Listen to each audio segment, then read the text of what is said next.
RIAM+ avec un point électrique alimentant un plancher chauffant après une bouteille de découplage.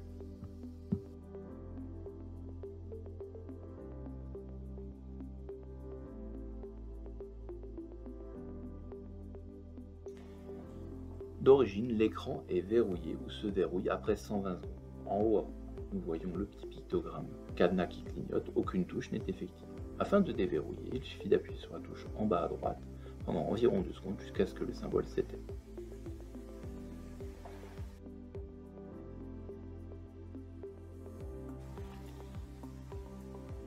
Pour remettre à zéro, appuyez sur la touche menu, descendre sur la deuxième page d'accueil, For Serviceman, valider avec la touche Enter, renseigner le code 234 à l'aide des flèches et de la touche Enter, valider, descendre sur la deuxième page, 10e ligne, Restore Factory Setting, valider avec la touche Enter, valider en mettant oui, yes, la remise à zéro se fait.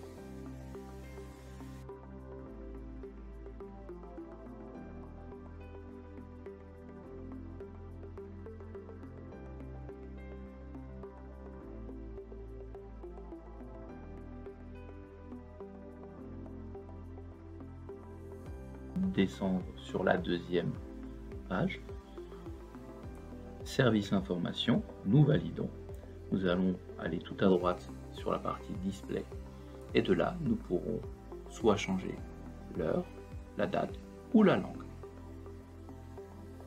En validant, nous rentrons dans le menu, avec les flèches nous choisissons les options et nous validons avec la touche Enter.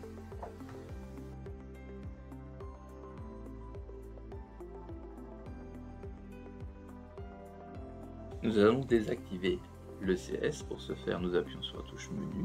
Nous allons sur la deuxième page du menu principal. Pour réparateur, nous validons. Renseignons le code 234.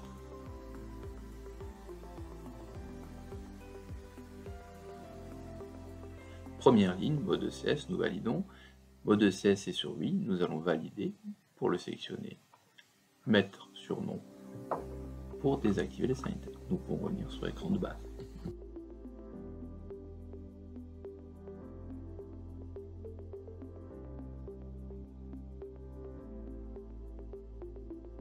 Sélectionnez la deuxième ligne, ligne 2.1 mode froid, le basculer sur non pour désactiver le mode froid, pour revenir sur l'écran réparateur.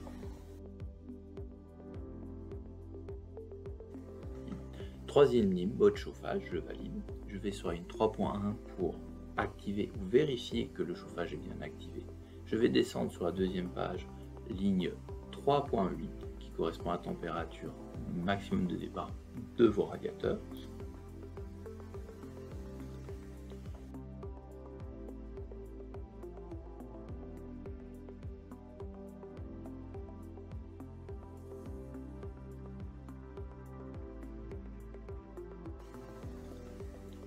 Je vais descendre sur la ligne 3.10 qui correspond à la température extérieure de base de votre région.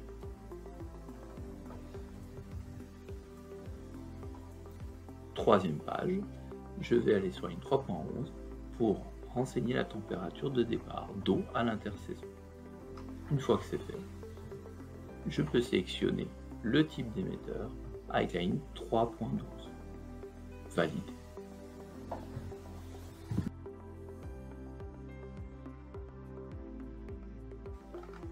Ligne 5, réglage de type de température. Nous allons vérifier sur la ligne 5.1 que température débit d'eau est bien sur lui et ressortir du menu.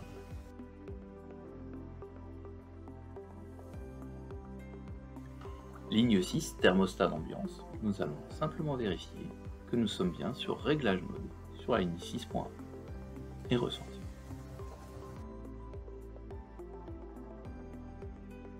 Ligne 7, autre source de chaleur. Nous allons, sur ce chapitre, configurer le point de bivalence de notre appoint électrique. Ici, nous le réglons avec la ligne 7.3 à 0 degré.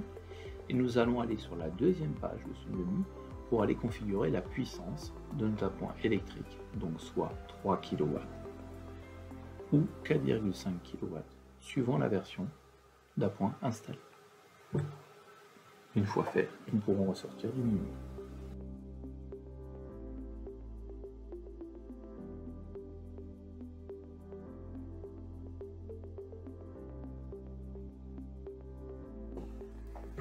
Ligne 15, entrée défi, va nous permettre de configurer via la ligne 15.4 l'activation de la sonde de départ de notre appoint électrique ou hydraulique, et pour la ligne 15.6 de désactiver la fonction sonde d'ambiance de notre HMI et de fonctionner avec un thermostat d'ambiance à contact.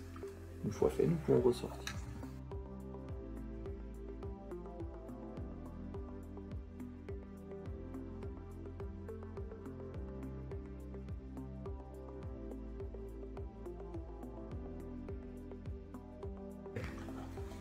Depuis l'écran principal, en appuyant sur la touche menu, nous allons pouvoir sélectionner température préréglée, valider, aller sur réglage température météo, choisir la ligne 2, zone 1 heat mode, et pour valider, il faudra appuyer sur la touche marche arrêt.